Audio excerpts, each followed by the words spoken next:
My name is Grace Birch. My pronouns are she, her, and I was born in Melbourne on Wurundjeri country. I was born and grew up in the inner north, and I have three older siblings, two sisters and a brother, and I have a younger sister. And my parents split up when I was very young, and I went between the two houses. And my dad comes from a very large Aboriginal family, and my mum moved from the country to Melbourne when she was 18. So on her side, we only really, had mum on her side in Melbourne. So with my dad's family, it is a mix of Aboriginal, Irish, and Barbadian. And my dad's family for the last few generations have been in Fitzroy, which particularly in the 50s and 60s was a large Aboriginal community living in Fitzroy. And I have parts of my dad's family who were part of the stolen generation. And my mum comes from a family that in the country, very Anglo-Saxon. So I've had two very different parents with different cultural and national identities, you could say. My parents have had very different upbringings, which has shaped my childhood and my values and so forth. I mean, I identify as a Koori woman. It's just my family resided on Wurundjeri country for four generations. It's just unfortunately because of, the stolen generation and white Australia policy that there's not accurate documentation, and a lot of Aboriginal people had to hide it for certain periods for safety purposes.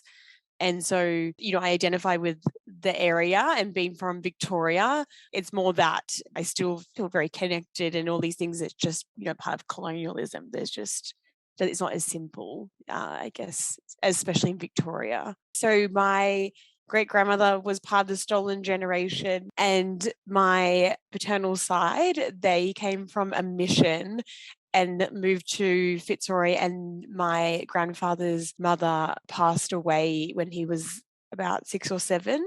And he lost a lot of culture. And particularly in that time, a lot of Aboriginal people would be secretive about their identity or culture because of the risk of, removal of children and so forth. So coming together in this community of other Aboriginal people from different parts of the country was kind of like a safe space for them, just from kind of things that have happened historically. But my great grandmother, who was part of the stolen generation, was very secretive about being Aboriginal. She didn't like people knowing. And so I guess with my dad's family, growing up in the inner city for them was like a safe space from a lot of, I guess, intergenerational pain, and also having a real, diverse cultural background. Coming to a suburb where there was lots of different communities was really incredible for them and for my dad growing up. My parents met at university. My dad was a mature age student, and my mum had moved from the country, and she'd already been at university for 3 years at Melbourne Uni, actually. And my dad already had three children and was divorced. My nan's worst nightmare. So it's very cute. I mostly grew up in Brunswick until probably VCE and that around that area. And I went to high school in Carlton. And my grandmother has lived in Collingwood my whole life, and she took care of me up until primary school. So I guess school and kind of a lot of my dad's family were in that area, and my mum kind of stayed in that area for a lot of her time living in Melbourne. So there's been a big connection to, I guess, the north side, and, Wurundjeri country maybe being more in tune with what's going on and connecting with country in that area growing up. I would say that I, have was born, raised, you know, and have gone to school on Wurundjeri country, so it's probably has a special place to me. But I guess anywhere you go, you have to look at your relationship with that country as well, and it's not that it's just a different relationship, I would say. And I think that if anyone has spent a long time in a certain nation, they would probably have similar feelings. Especially, I've met a lot of incredible Aboriginal people growing up, especially at VAHS, the Victorian Aboriginal Health Service, people from all different parts of the country, but have really come to Melbourne as a place to connect with other Aboriginal people and community. So Wurundjeri Country has done a lot for me. That's how I kind of see it. My nan took care of me. I didn't go to childcare, and that was really fun because all my cousins who are around my age group would go to her house, and she did community childcare. So there'd be some random kid there that wasn't my family, and we kind of like, who are you? And then, which is pretty funny. And that was in Collingwood, and we'd meet up with other people doing childcare from their house in the area with other kids. And I thought it was just amazing that I got to go to my grandmother's house every day. A lot of people have to go to childcare instead, which is, both my parents worked full time, which a lot of people do. I just feel very lucky that I got to spend a lot of that with my cousins and my grandmother, which a lot of people don't really get to do, especially in the inner city. And we'd go up to Smith Street and see all the characters on Smith Street. And my nan knows everyone on Smith Street. And going to Smith Street now, it's really funny because it's obviously changed a lot with gentrification. It definitely, in my eyes as a child, wasn't as cool as it is now. And we would go to the KFC, even though my parents said to her not to let us eat KFC, she would do it anyway. And so that's something that has always stuck in my mind. And my dad has always made me like fall or re-fall in love with Melbourne as a city. I mean, he grew up in the inner city. So getting the tram into the city and going to the movies or going to like the Maya windows and those kind of things, or going window shopping in the city or the little arcades, he would do all those kind of things and take heaps of photos of us or different landscapes in the inner city that have made me as an adult be more appreciative or have a lot of nostalgia for things that maybe other people don't necessarily notice every day. On my mother's side, from the country, especially like knitting and crochet, my great aunt makes all those beautiful clothes for, babies for the hospital and so forth. But I was always gifted these really beautiful crochet blankets that I'm obsessed with. And I love the texture of it, like feeling it between my fingers. And no one's crochet blankets are as good to me than what my grandmother and my great aunts are. And so that is something like even from childhood to now, they're always folded really nicely and I take really good care of them. And so when I see them even in op shops and stuff, it's very nostalgic. I am pro op shop. Hampton op shop is good. Yeah, well, I think both my parents love op shopping, but they also both grew up quite low economic. And also my dad loves fashion. So that's kind of a thing when you don't have money, but you love clothes, is that you end up op shopping. So both my parents love op shopping. And so I grew up always buying secondhand. And then my mum having this kind of family where they like made a lot of clothes. And so buying new isn't something that I really even still do. And my little sister works at an op shop and talks about all of the items that get donated. So even more so now, I would find it hard to buy brand new. And it's both my parents actually have that in common. My mum worked in a vintage furniture shop for a period. So I think, seeing her take items and make them appear new or better as well, just that, circular kind of bringing things around. I think that's where even now that I have a full-time job and I don't necessarily have to go secondhand, I still prefer to shop secondhand for a lot of items. I think if I find something I like at an op shop or something even like at Goodbyes, which is kind of, trying to also stop that fast fashion situation, I find more fulfillment out of it than buying something brand new. And maybe it is a bit of nostalgia or similar to the blankets, but even maybe that's also that fascination of like the story behind it and that it had a story before you as well.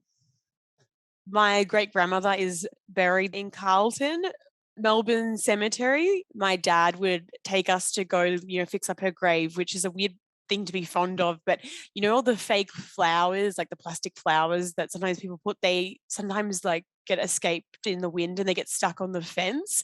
So he would pick those out and we would take them home and like kind of make bouquets or like artworks out of them. And it was like the most fun.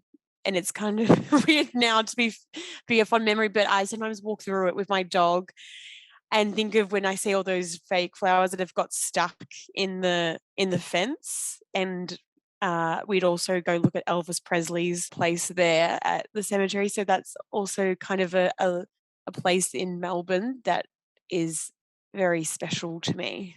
I moved out when I was 19, which is quite young now because everyone lives at home for a lot longer. But since moving out, I've moved just to different suburbs within the northern suburbs. And also that was because my mum moved to Bayside, but I had study and work commitments on north side. I think when my mum moved, I hadn't really been around Bayside very much. And so it was kind of interesting because my mum and I, we love going to Sandringham Beach and kind of coming into adulthood. It's a really special place that we like to go together that I am really fond of now. And it was something kind of just I discovered at 20 with her. And because I'd grown up in the inner north, I didn't really go to the beach. So I found it interesting her living 10 minutes from it just because I guess the closest thing that, is going to the Yarra or the Merry Creek or something like that. So I would definitely say that now I go to the Sandringham Beach a lot as a really special place, but it was kind of from discovering it around that age. And then, for me, the Yarra or Merry Creek are both really lovely places to go to, especially kind of coming into working full time and studying and all those things, really appreciating those kind of places to go and listen to music in what can be quite hectic coming into adulthood. So I think finding those places on both sides of Melbourne has definitely been something in that transitional period that were particularly special. I think when you're talking about that connection to Wurundjeri country, I hadn't really had any connection or, connecting to country with Bunurong country, which is where Bayside sits. And I think that it's similar to when you travel to a new place that, you don't know much about it. It's kind of that relationship you have to have within yourself in that area to go and to learn and discover and respecting country. And so I think, going to the beaches and learning a little bit more about Bunurong country and now working at, the University of Melbourne, we have the VCA campus, which sits on that area as well, and meeting some incredible elders from that area. That has been quite special, and definitely coming into adulthood has made me think about how to do that across the board when I travel to other parts of Victoria and, across the country. And so that was something definitely coming into adulthood and exploring more of Bayside is learning about those intertwinings of that you're always on Aboriginal land, no matter where you are. And even if you don't know whose land it is, it's really important to consider that on a daily basis and how we care for country. It's not just the two sides. I just was living in one part of Melbourne and didn't think about that there's all these other communities in Melbourne that, have very similar experiences and we can be a little bit in our bubble. And, spending so much time just talking about Wurundjeri country, I didn't think about the connection point that it is everywhere you go, and that continuous learning and doing that independently as well, I guess, is something that even though I was in these two different kind of upbringings, I was sitting comfortably in a certain space. But I guess getting thrown that my mum moved to this different area, as an Aboriginal person, I felt kind of like, well, I haven't really gone and learned about other parts of Melbourne and Victoria. And, Bunurong country is really beautiful and it's, in my city. And I hadn't, really looked into it that much. And that's just something that is definitely coming into an adulthood, and now working in an Indigenous centre has actually been a really great experience to have happened before I had gone into this role. With my family today, the changes that have come in from childhood is that my older sisters have children now. So there's that kind of role of being an auntie, which is really exciting. And also thinking about what that role is in their life. Having an auntie and them growing up as Aboriginal kids and having self-determination and, their own connection to culture is quite important to me, because I think that a big part of my childhood was having really strong, passionate Aboriginal people in my life. So I think about what my role is in their life in that area, and also, them growing up in Melbourne and connecting with community has been a big change in what my family looks like. Is now that I'm not the youngest generation of my family. I'm at that different stage where I have people looking up to me to help them.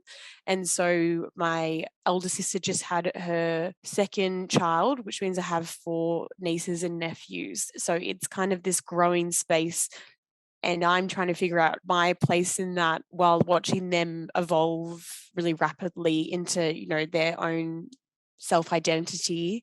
And so that has been kind of the change in what my family looks like now, while still having, 2 very different family cultural identities and their own views, and that coming into play as well.